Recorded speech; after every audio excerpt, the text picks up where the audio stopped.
Okay, last time we have been talking about the construction of a theory compatible with the principles of relativity and with quantum mechanics, and we have assumed that we have some unitary representation in infinitesimal form. It had I, alpha, beta, and p alpha as generators.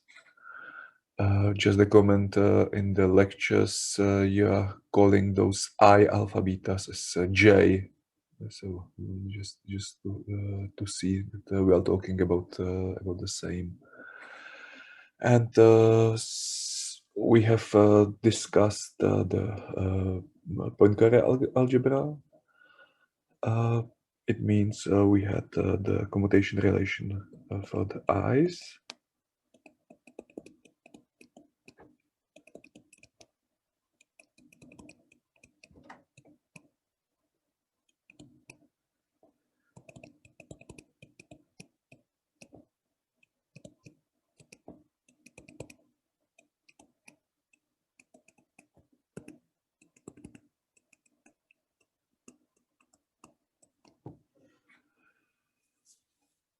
And we have also discussed the definitory representation. What was I alpha beta is M alpha beta, where M alpha beta were matrices with the rows mu and columns nu, and those elements were G alpha mu, delta beta nu minus G beta mu delta alpha. And we also had the generator of the translation, and we have seen that the corresponding algebra is abelian, that the commutator PP is equal to 0. So the representation of that part is very simple. It was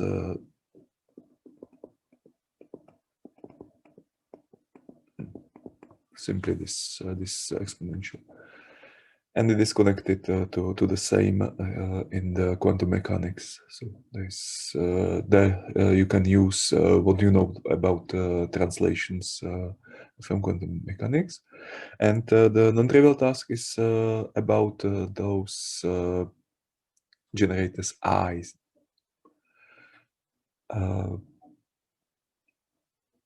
We have seen already from the definitory representation that if we take those elements of that M which are spatial, it will correspond to the rotations.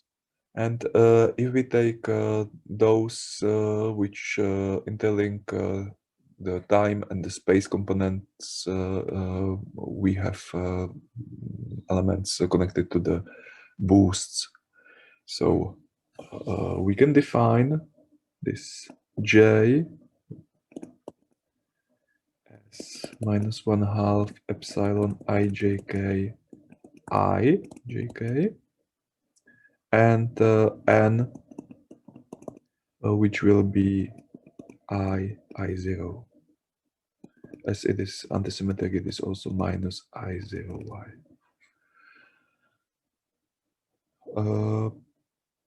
We can also compute the inverse of the J. So we multiply it from the I wanted to tell from the left-hand side, but it is just a number, so it doesn't depend from which side you multiply by it.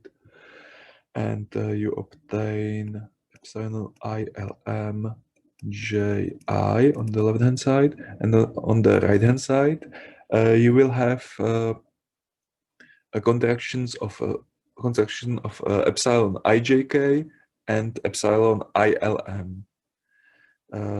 I hope all of you remember that it is difference of the delta functions.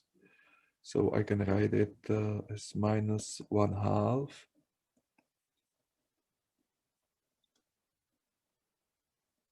okay, thank you. Minus 1/2 delta, and the next after I is J and L, so JL delta Km minus delta Jm delta KL IJK, and this can be written as minus 1/2 of I LM minus I ML, but I is antisymmetric, so it is minus ILM. So this is the inverse of this definition. A similar thing we can perform also for the coordinates. So we can take phi I vector as minus 1/2 of epsilon ijk omega jk, and u I, which will be omega I0. And then we had for finite transformations that u lambda is then exponential of I/2 omega alpha beta I alpha beta. So if we decompose it into those new vectors, we have here the sum over all alphas and betas. So there will be definitely one part where alpha will be time, like. So it will be 0, some I0 I. Then we will have two spatial indices. And instead of ij, I can already use this inverse relation I have just written. So it will be I some k ij jk. And then there will be 1/2 omega I0. And you can think that I have forgotten about 0, 0, but as omegas and i's are antisymmetric, it doesn't contribute. So this omega 0I, we have denoted as ui. I0I is minus ni. This was also minus because it was in the different order. And here this combination minus 1/2 omega ij epsilon ijk is phi k. And this one will be ui. And this one will be ni. So we see that we have u times n plus phi times j. So actually it seems that n and j will be generators of the boosts and rotations respectively. So let us check it in the case of the definitory representation. So in definitory representation, we will compute those j's and n's. So ji mu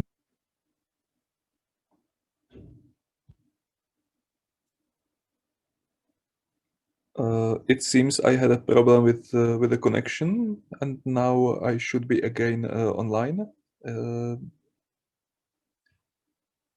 So, is everything all right now? We cannot see your whiteboard. Okay.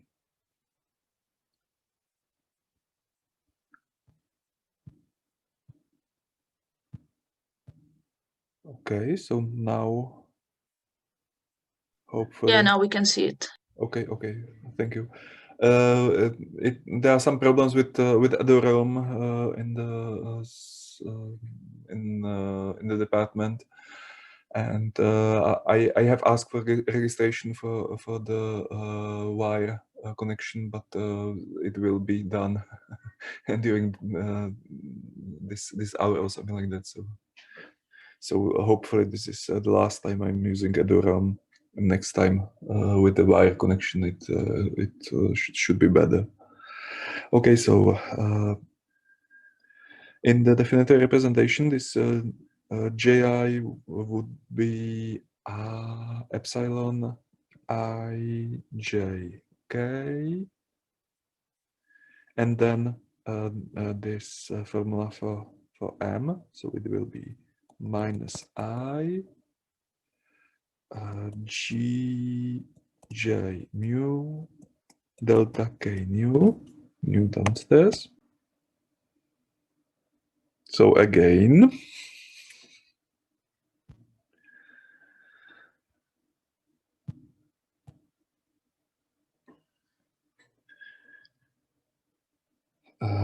J K mu delta J nu.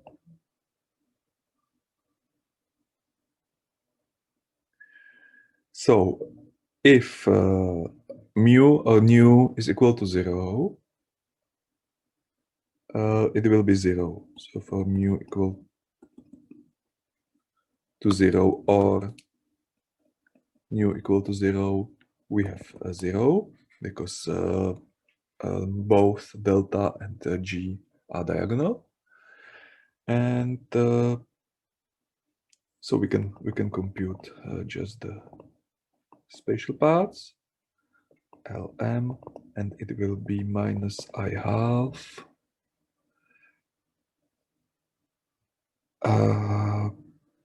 so it would be a plus I half, but g for the spatial part is diagonal, so we can write g ij is equal to minus delta ij. It has those minus on the spatial part, and it is diagonal, so we have additional minus sign, and there will be epsilon I Lm minus epsilon I L. It is antisymmetric, so again we can write it as minus I epsilon I Ln. So how it looks like, we see that it has indeed the form which was for the generators of the rotations. For example, if we try to write J1, we see that it is on the diagonal there are zeros, and on the 2, 3 position we have minus I, and on 3, 2 we have I. So it is indeed the generator of the rotations around the first axis. We also see that Ji transposed will just interchange L and M coordinates, and as epsilon is antisymmetric, we obtain minus Ji. And if we wanted to compute Hermitian conjugate, we will have the minus change of the sign because of that I, because of the complex conjugation. So it is a plus. So J, operator J is antisymmetric and Hermitian.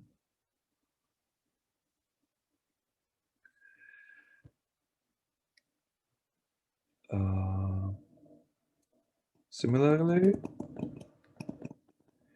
we can evaluate this n and I mu nu, and this time it is just the I0 element, so it is this G0 mu delta I nu. So again, for mu or nu different to 0.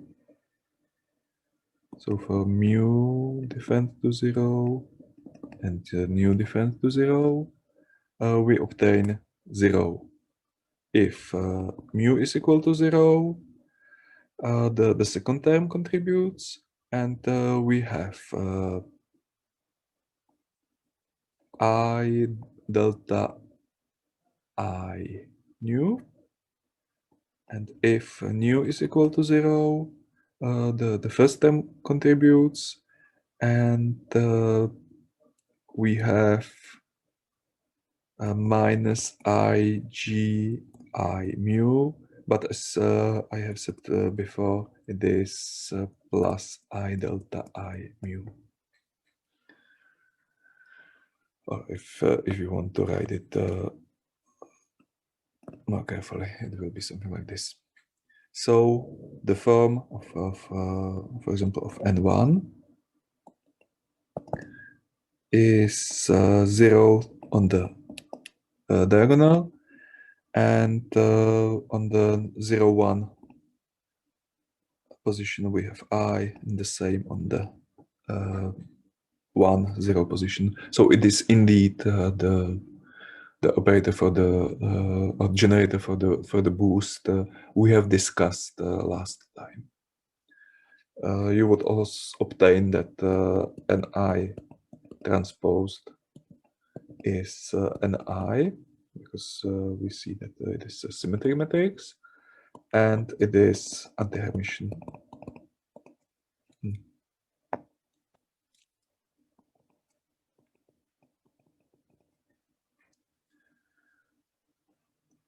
So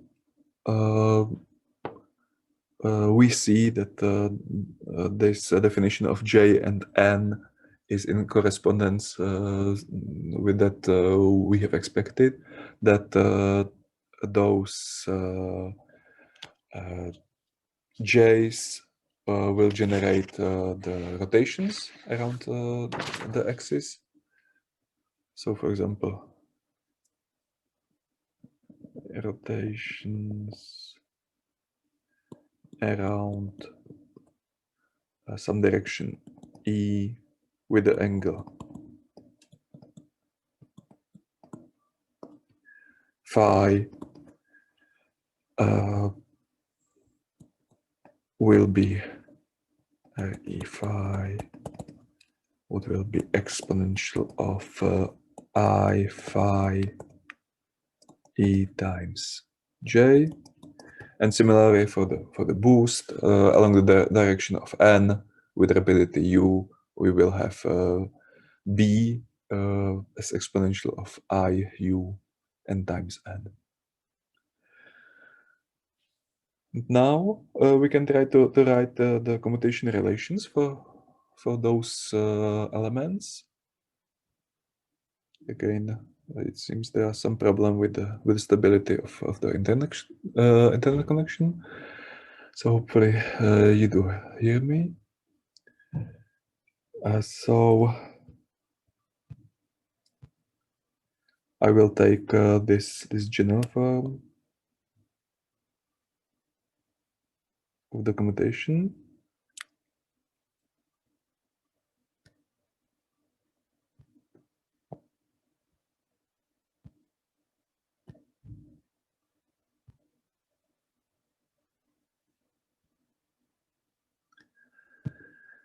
And try to evaluate the commutator of Ji Jj. it was -1/2, so it will be 1/4 epsilon I KL epsilon J MN, commutator of IKL IMN, and using this commutator I have just copied, it will be I/4 epsilon IKL epsilon JMN, and then I will have those 4 terms, so it will be IKM GLN plus ILN GKM minus I mu B, so KN GLM minus ILM GKN.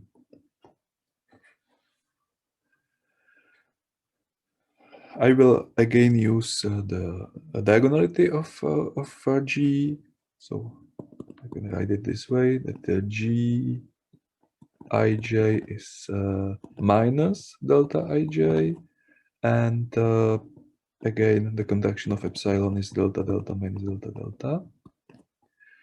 So we will have minus I/4, and then the first term contracts L with N. So there will be delta I delta J, delta ij,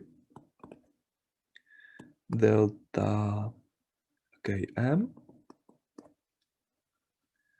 because with this we are on the Euclidean part of the matrix.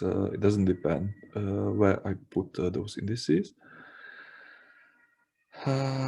Minus delta Im delta Jk multiplied by Ikm, and similar terms for the others. And here again I is antisymmetric and delta is symmetric, so the first term doesn't contribute. It is symmetric times antisymmetric, which is 0. So I will have just minus I/4 minus IJI. And from the other terms, I will obtain the same, so it will be 4 times the same.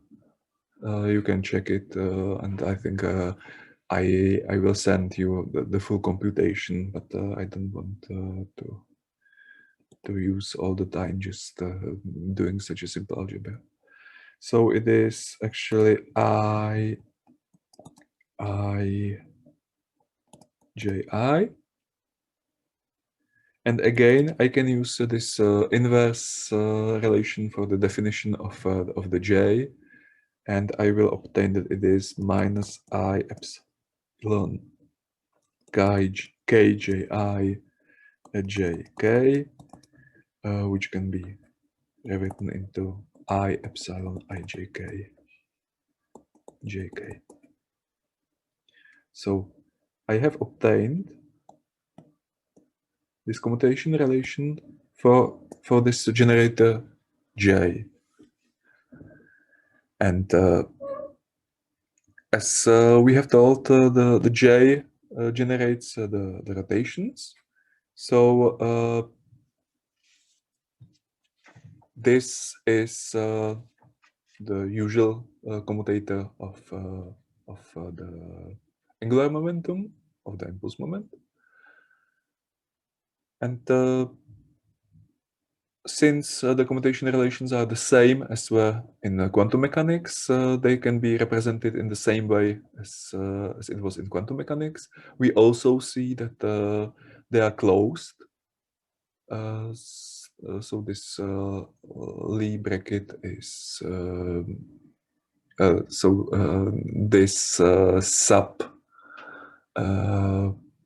subspace connected with the J is closed with respect to the Lie bracket. So the representations connected just with the J will be sub-representations.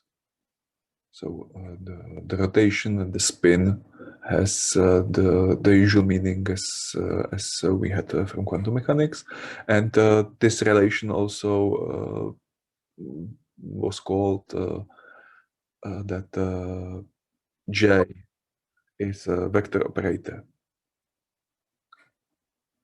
If you have some operator which has this commutation relation with J, it is called a vector operator. So it is indeed the case.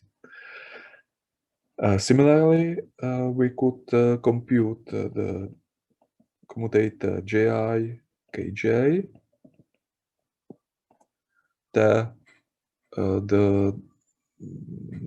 You just change the definition for the K.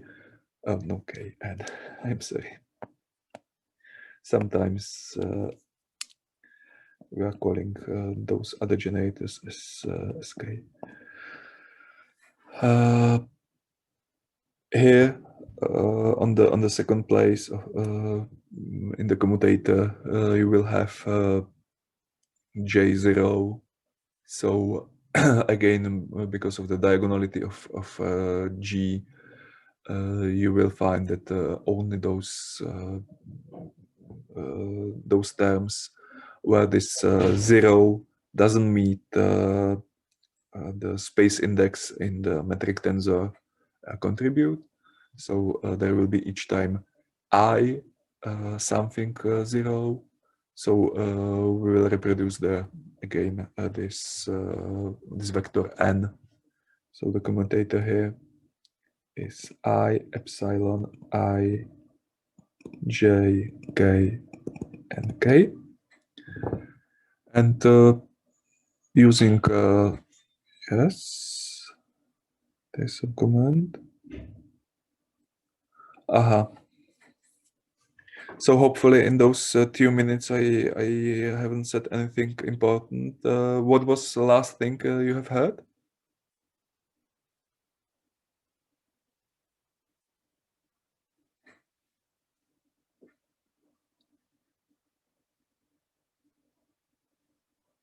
Have you had the discussion on J fully? Okay. So I have just said that similar computation can be performed for n, and I have discussed how the computation proceeds, but I think that it is simple for you to do it. Or again, in the text, I will send you the full computation. So in the words, we can again call this that the generator n is a vector operator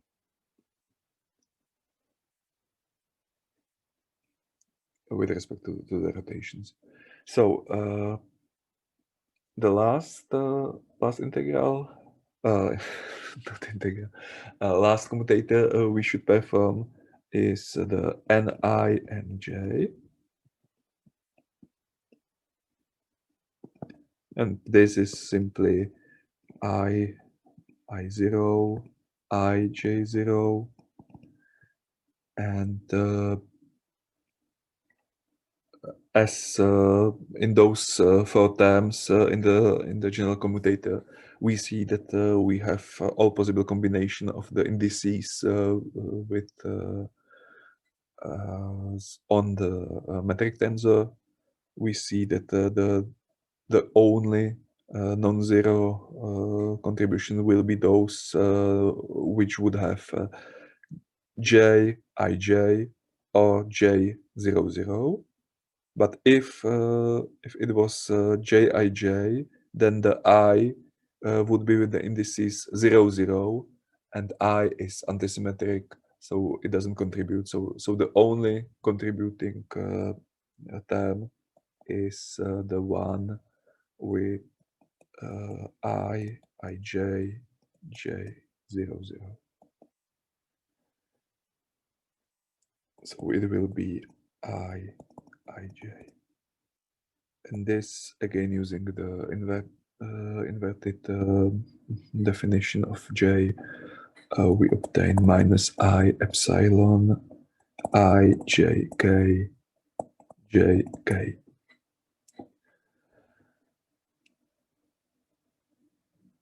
And this relation is something like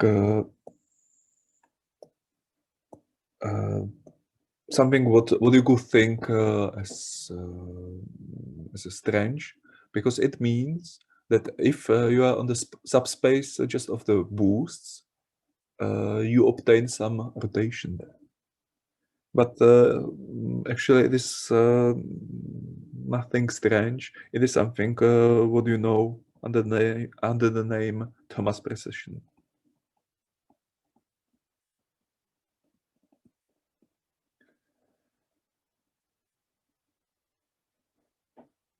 And with this, you also see that the boosts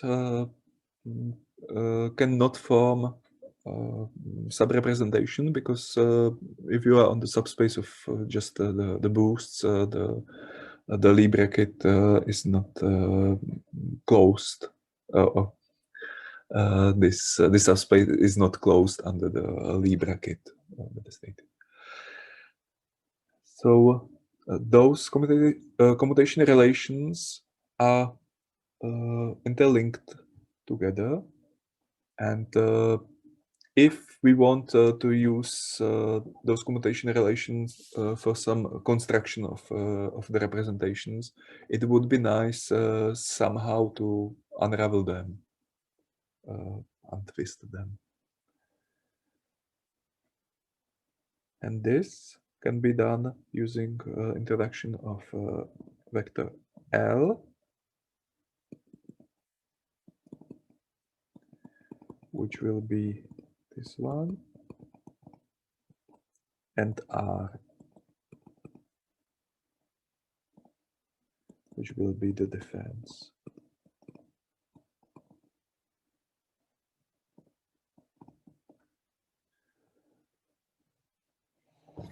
Now you can again try to compute the commutators.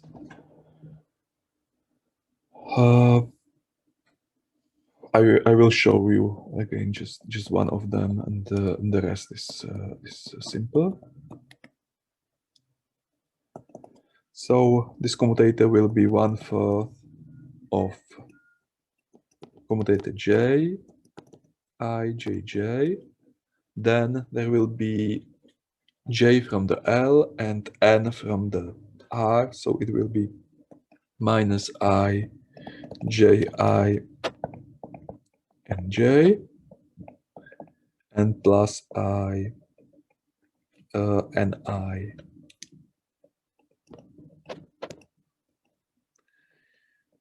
J, j, and finally there will be plus ni nj.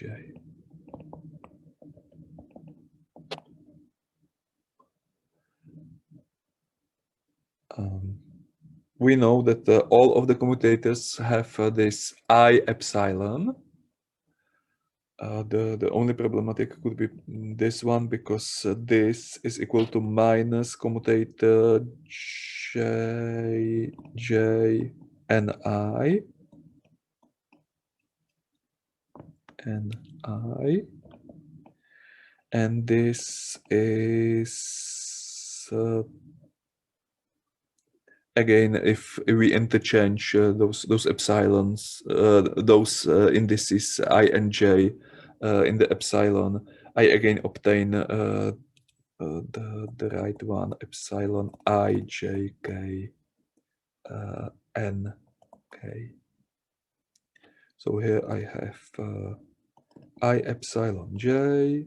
Here it will be I epsilon n. And here it is minus I epsilon j. So if we write it together, we obtain from the first term jk. From the second, we have minus I nk, then plus I nk, and minus jk. So we see that the commutator of L with R is equal to 0. And if we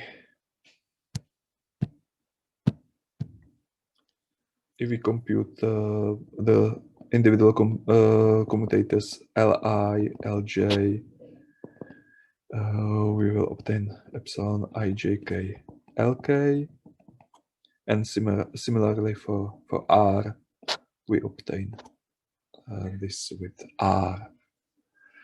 So we see that those new operators R, L, and R have commutator relations of the impulse momenta, of angular momenta, and they are untwisted. They commute. So we can use those facts for the. Okay, again, internet connection is unstable, so hopefully you do hear me. So you can use those facts for the construction of the representations. So you know that the Hilbert space can be constructed as Hilbert space connected with this operator L, and then you add Hilbert space connected to the operator R. You know what are the representations of those impulse momenta. You know that there is those irreducible representations can be written using the quantum number JL.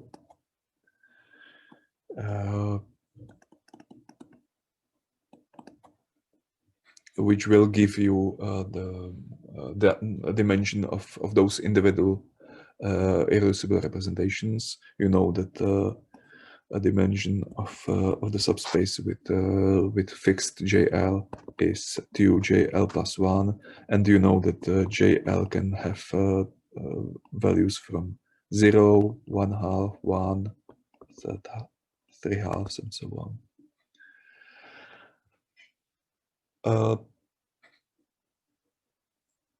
I'm not sure whether I should discuss it more, because this was in the lectures. But what should again be our aim is to discuss some of the representations. So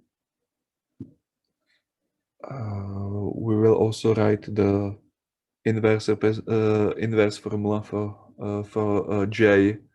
Written in terms of L and R.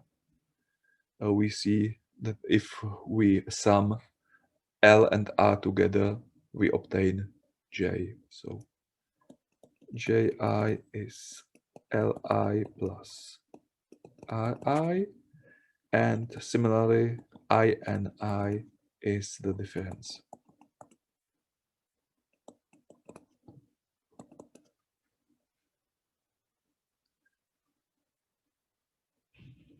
And now the representations of those operators can be indeed written as representation with the JL number and JR number, which are independent, and we can try to construct various simple representations. So something like zoology representations.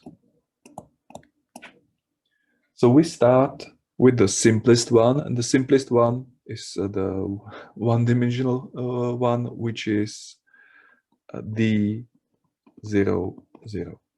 So JL is equal to 0, JR is equal to 0. What is then the representation or the form of Li? So this was the case when we have spin 0 particle, and spin 0 particle is rotation on spin 0 particles are simply that they don't change the particle, the states. So the generator is simply 0. It is true for both of the parts. So Li and Ri is equal to 0. Then we can compute Ji.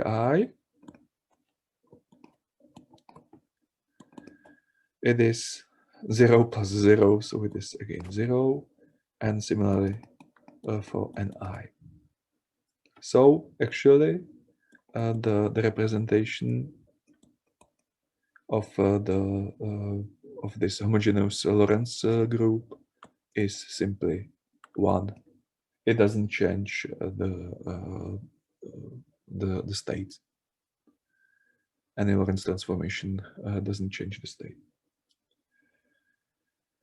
And I have already told you the number of dimensions. It is 2j plus 1 times 2jr plus 1. So it is 1 times 1. So dimension is equal to 1. And representation with respect to rotation. So with respect to J is again generator is 0, so it is spin 0 particle.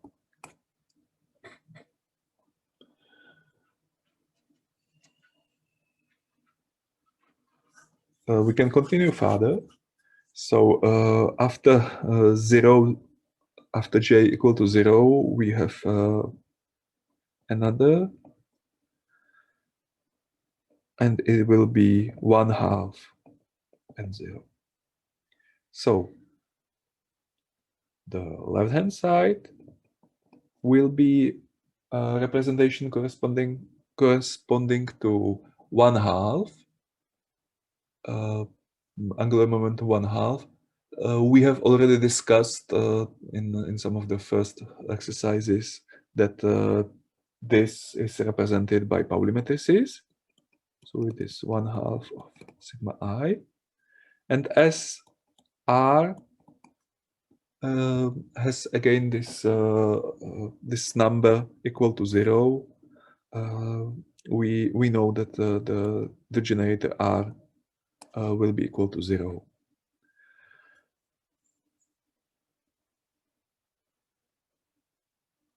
And now we can compute again J. So because R is equal to 0, it doesn't change anything. So Ji will be 1/2 of sigma I, and the same will be I and I. So we see the representation of with respect again to the spin is 1/2, because it is the one we have started with. So it is spin 1/2 particle, and we will discuss this representation into more detail.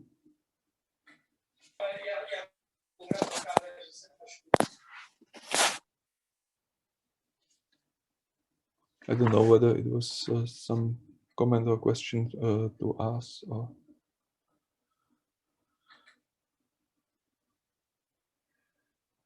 Okay, so we have already discussed that the finite transformation should be, so this is called the left while spinner. So we use the index L. It should be exponential of this I phi j plus I u n.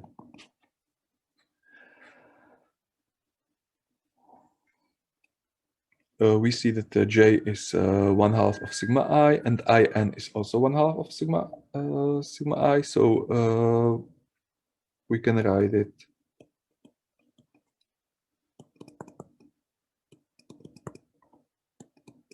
in this form. But with that, you can ask whether it holds also on this representation. So you can check it, and we check it very simply because we know that for the infinitesimal transformation, we have that form we have started with. So there will be again this.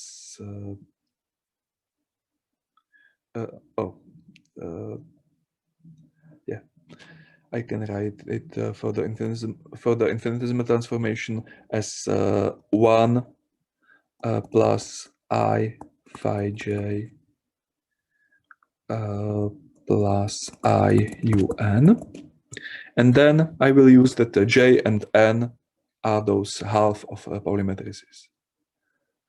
And now we would like to compute this exponential, and this exponential is computed again using the series as before. And this is differential plus O differential square. But because the Pauli matrices squared are simply identity, so you can use the same steps as before. We had that matrix A and matrix whose square was B, and B was idempotent. So this is the same situation, that we have this the generator sigma, and sigma square is now the identity, which is idempotent. So this series is has simply odd and even terms, and those odd terms are multiplied by Pauli matrix, and the even terms are multiplied with identity. So for the rotation, you would obtain, similarly as before, cosinus phi half plus I sigma times n sinus phi half. Again, if you want it, we can do it into detail, but with that we would just reproduce what we have done before.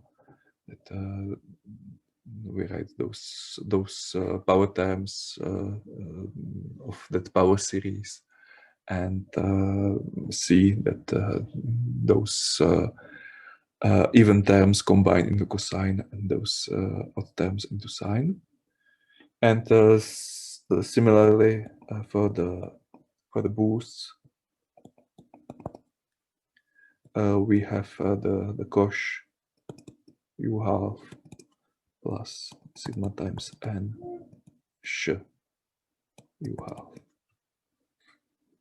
So this again, I hope you will be able to compute. And the problem with this representation is that if you try to represent the rotation with the angle 2 pi, you obtain cosinus of pi, what is -1, and sinus of pi is 0. So this is the representation of rotation with the angle 2 pi. But we know that in our space-time, if we rotate something with the angle 2 pi, you should obtain the same state as before. So you should obtain a representation of 1. But it is not the case, because and with this we see that that problem we have mentioned in the previous exercises, that the representation can be just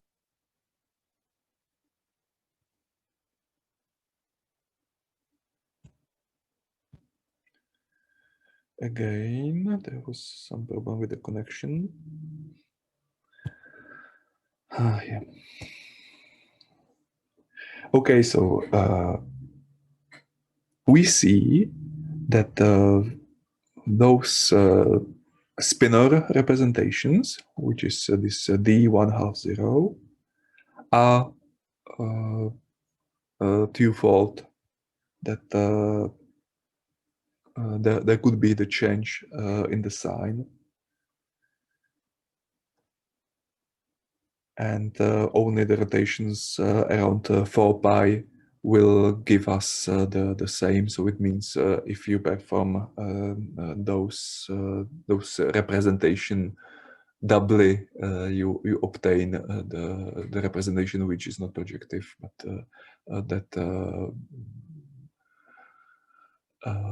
that phase is in that case equal to 0. I have not discussed yet the dimension of this representation, and the dimension is again 2 times 1/2 plus 1, so it is a 2-dimensional representation. And as I have told you, it is spin 1/2, so they are called left Weyl spinors. A similar situation is for the representation d0 1/2. For d0 1/2, we have generator L equal to 0, R equal to 1/2 of Pauli matrices, and it means that J will remain the same, but the generator N changes its sign. So this minus IN. So it is still a spin 1/2 with respect to the rotation. But the representation of the boosts will change the sign. So you can write it in the way that U R of rotation of phi will be the same as where the UL,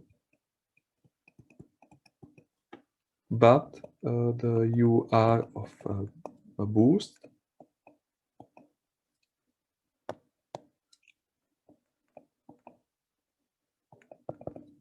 changes its sign for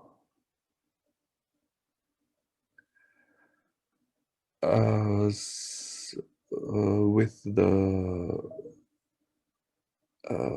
imaginary unit. So you can also write it as the complex conjugation of the left one. So this This is the representation which is called right while spinners.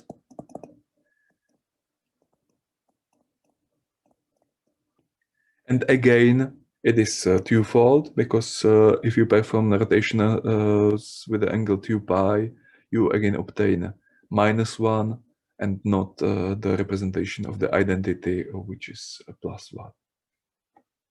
I haven't written it here. Then you can continue further with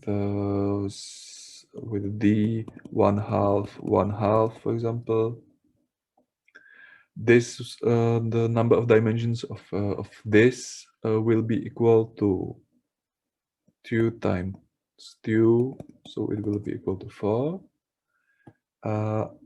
Li will be 1/2 of sigma I. Ri will be 1/2 of sigma I. And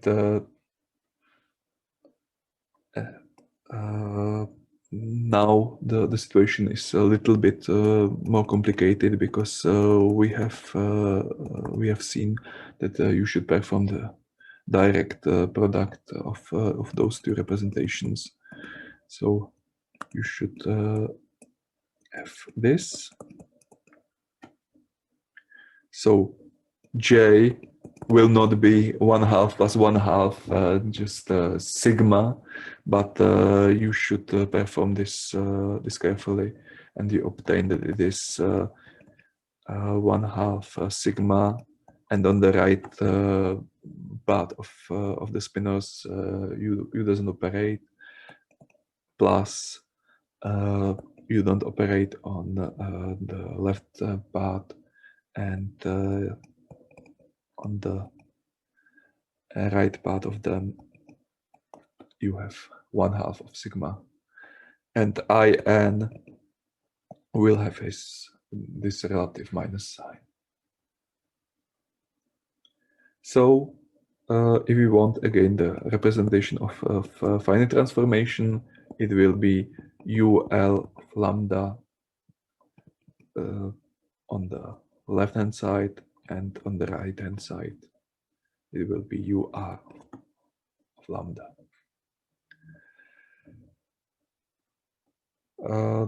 This you have discussed again in the lectures, and you have discussed that you can also use those Clebsch-Gordon manipulation with the spins and such things, and you obtain that it corresponds to spin 1 and spin 0 particles. You can continue further and obtain further possible representations of the Poincare group, or Lorentz group, because we are talking just about the homogeneous part. But the most important are those which we have just mentioned. But you can also discuss the reducible representations, and one of them is if you add those left whale spinners together with the right whale spinners. Actually, this is done the opposite, that on the left hand side we write the right spinners and then the left spinners. So what will be the dimension of such a representation? The dimension of this was 2, and dimension of this representation is again 2, so you will have 2 plus 2, so you will have again 4, but it is different 4 than before, because now you are taking the states as addition of some other coordinates or some other elements. So so you actually add those right spinners with the left spinners, into one matrix, then ji is again 1/2 of sigma I here and sigma I here, and I will be 1/2 sigma I minus sigma I.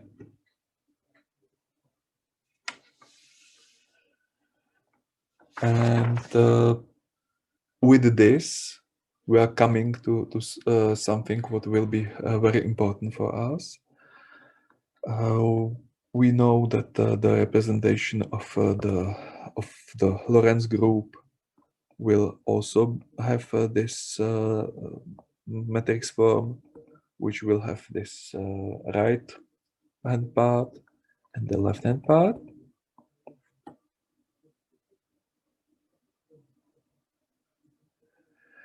And as we see, this representation carries 2 copies of a spin 1/2. So we call this representation as bispinor representation.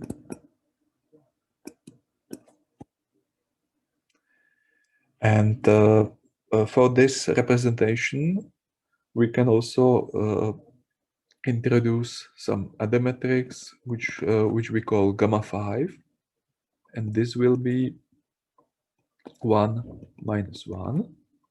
Those ones are 2-dimensionals. So if you compute 1 plus gamma 5 over 2 on some psi, you obtain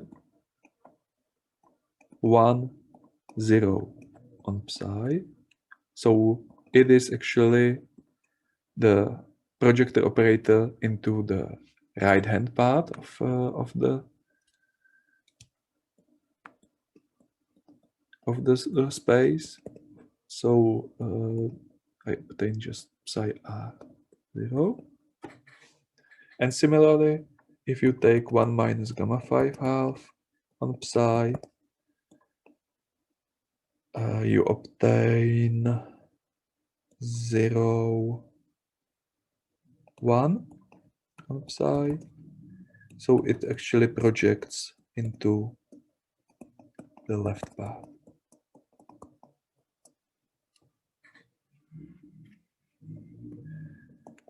Again, you should check whether they are indeed the projectors. So you should also try to compute PR square. And because you see that gamma 5 square is equal to 1, you obtain 1/4 of 1 plus 2 gamma 5 plus 1. So it is indeed again PR. Similarly, PL square will have this minus 2 gamma 5. So it will be PL, and PR times PL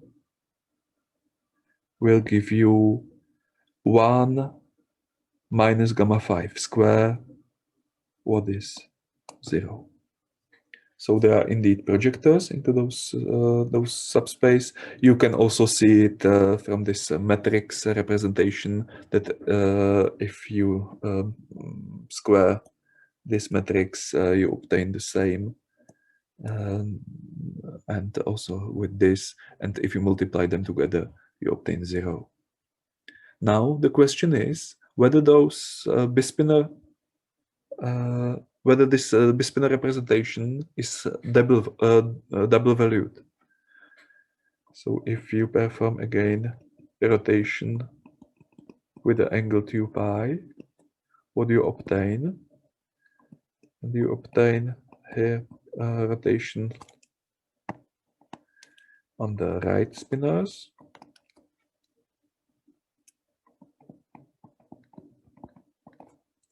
here the rotation on the left hand spinors, and we know that both of them are -1.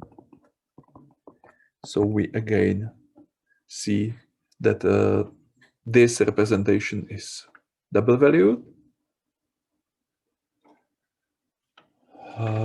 So if we want some unambiguous objects with respect to Lorentz group, we have to construct binaries of those objects.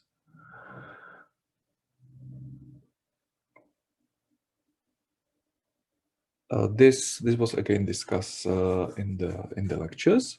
So for example, you have the scalar bilinear, which would be psi bar psi, where the psi bar is psi dagger gamma 0, where you have introduced the matrix gamma 0, and it is why we are doing it this way. Why I am again repeating what you have seen.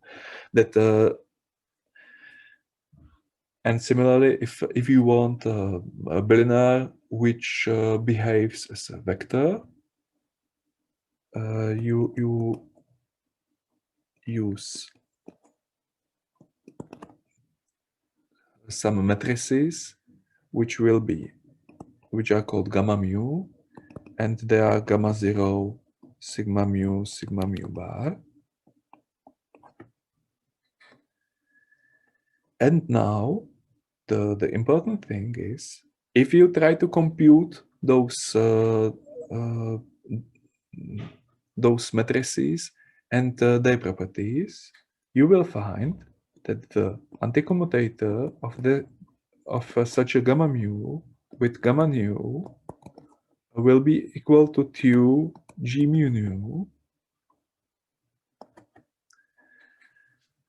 and if you define sigma mu nu as I half commutator of gamma mu gamma nu, you will find that the corresponding ji will be exactly that what we have written, and corresponding I and I will be again 1/2 sigma I minus sigma I. So what we have seen, you can show that the generators of the bispinor representation are in fact those up to a sign.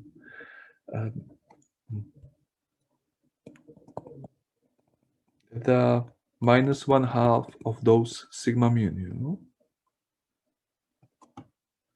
where those sigma mu nu are those gamma matrices which do have this anticommutation relation, and there is a connection of those objects with something what we have discussed within the Dirac equation. So there is some connection of this special bispinor representation to the Dirac equation, and we can actually see that if this representation is a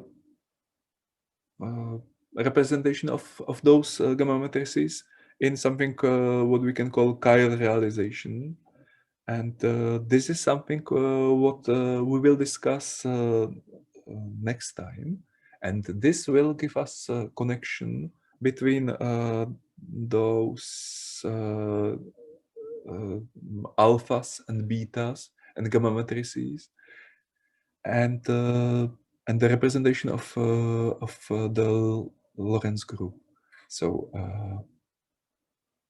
I have told you that with the Dirac equation, we are just performing some relativistic quantum mechanics, and we know that it has some interpretational problems, but that those manipulations will show us that they can be important in the quantum field theory. And it will be exactly that case. So next time we will discuss those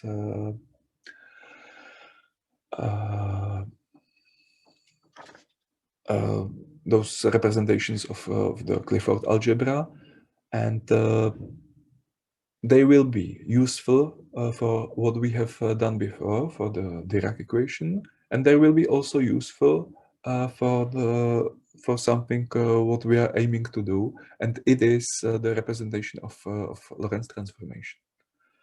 I am not sure how is it with the time. Yeah, we still have enough time.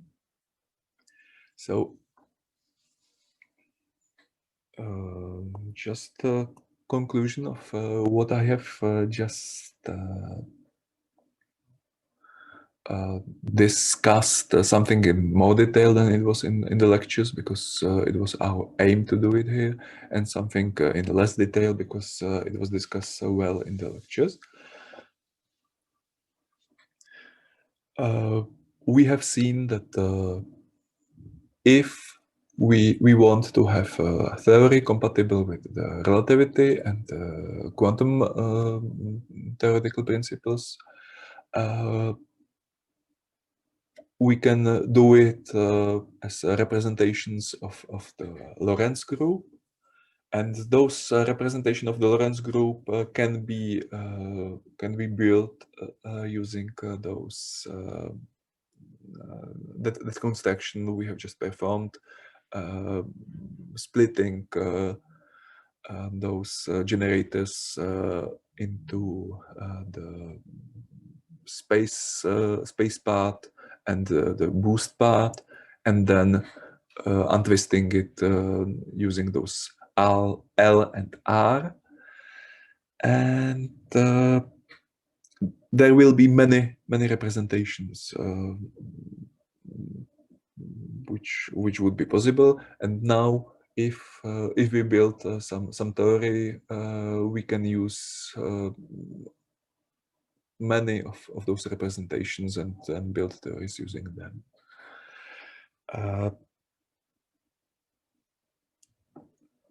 Now there are we're missing still some parts.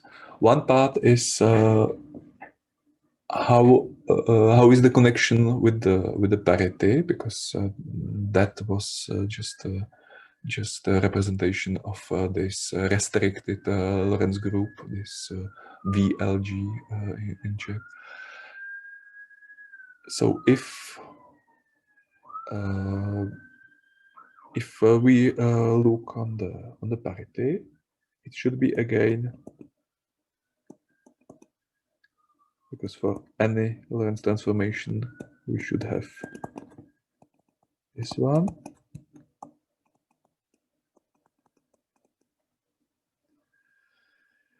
And for parity, we know that this lambda simply has -1 in the space part, and we call the representation of the parity by this P. So then we know that P I alpha beta P has to change the sign of the space part of the I, and this can be done because this lambda actually looks like the metric tensor, so we can also write it with the indices downstairs. So if we try to compute the operation of parity on J, it has two space indices, so it changed the sign twice, so it doesn't change the sign, and the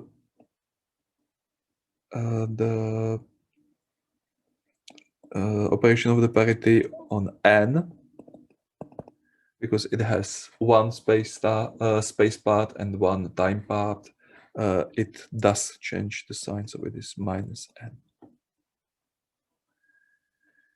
If we again use those untwisted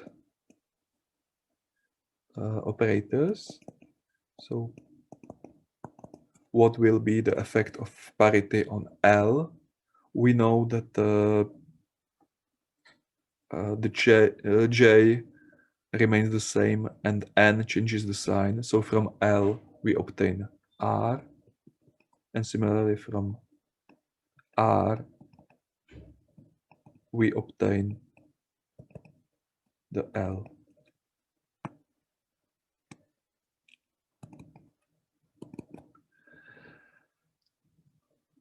So this gives us some notion why we have used those name left and right, because if we perform the operation of the parity, it interchanges left into right and right into left.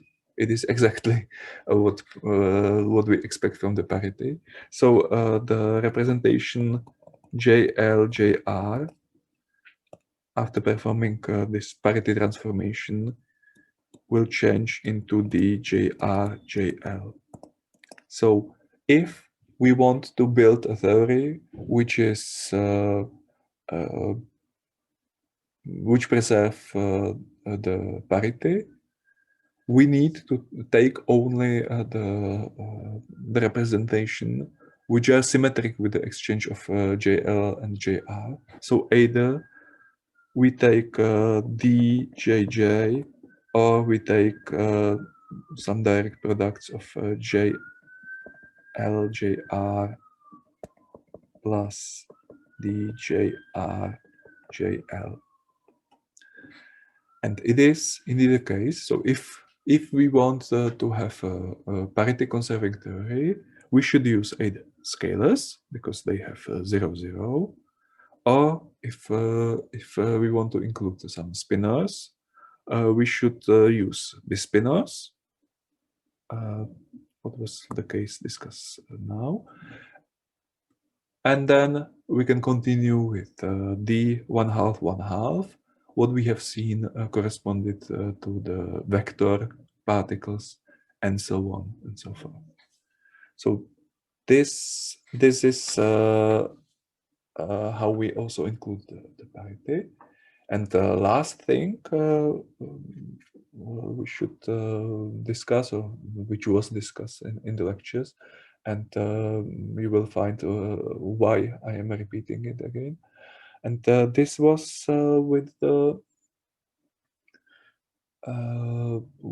unitarity of the representation, because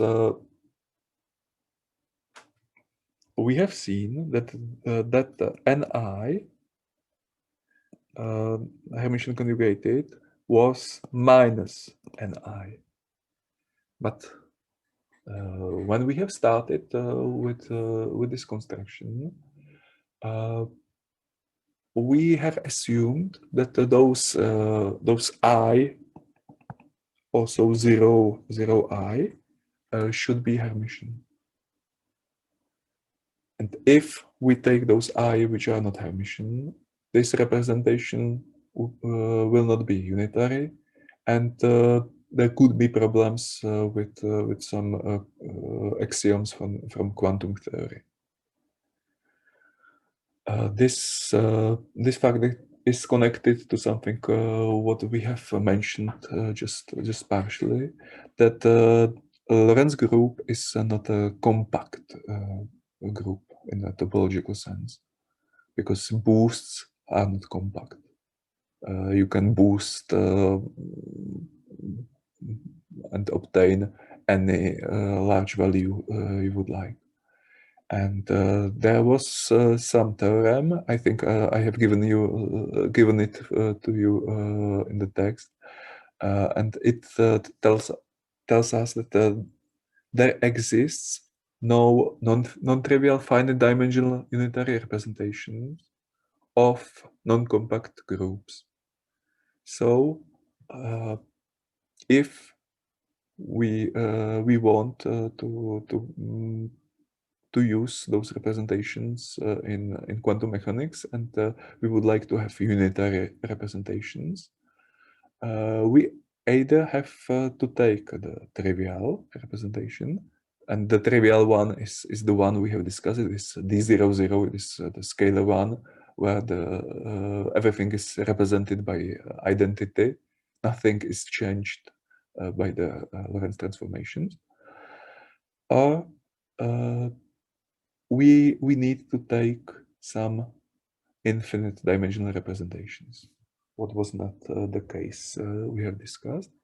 And one possibility how to solve it and not to get rid of everything we have discussed about those finite representations is to use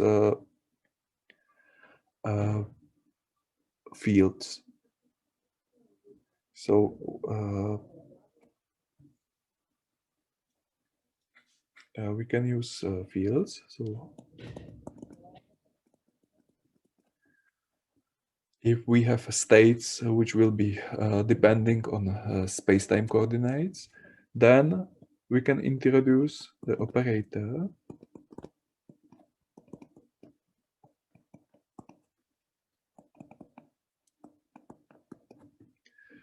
which will be in this form. And one can show that this operator has the commutation relations which we needed for Poincare algebra. So this field representation is also a possible representation of the Poincare algebra. And now one solves this simply taking something like internal product of those finite representations we have just used, and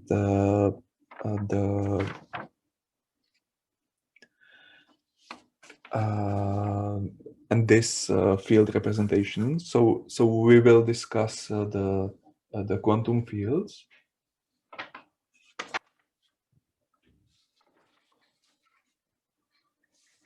So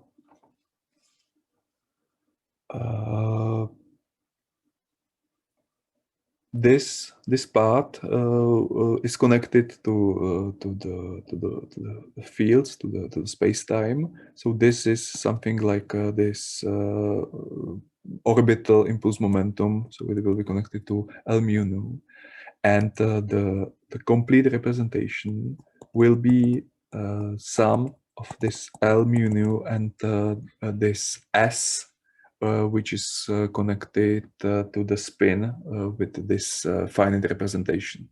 Again, this was discussed in the lectures, but with this we have come to your homework, and your homework will be to check that those specific representations we have found indeed fulfill the commutation relations we need that this theory fulfills, and those are those relations with I. So this one. So this commutation relation is fulfilled by the definitory representation by this I equal to m mu nu. Then another task will be that this is also fulfilled by those minus 1/2 of sigma mu nu, where sigma mu nu is this commutator of gamma nu, and you know that they anti-commute as g mu nu. And the third representation we have met is the one on the quantum fields, and it is where I is equal to this L mu nu, which operates as this derivative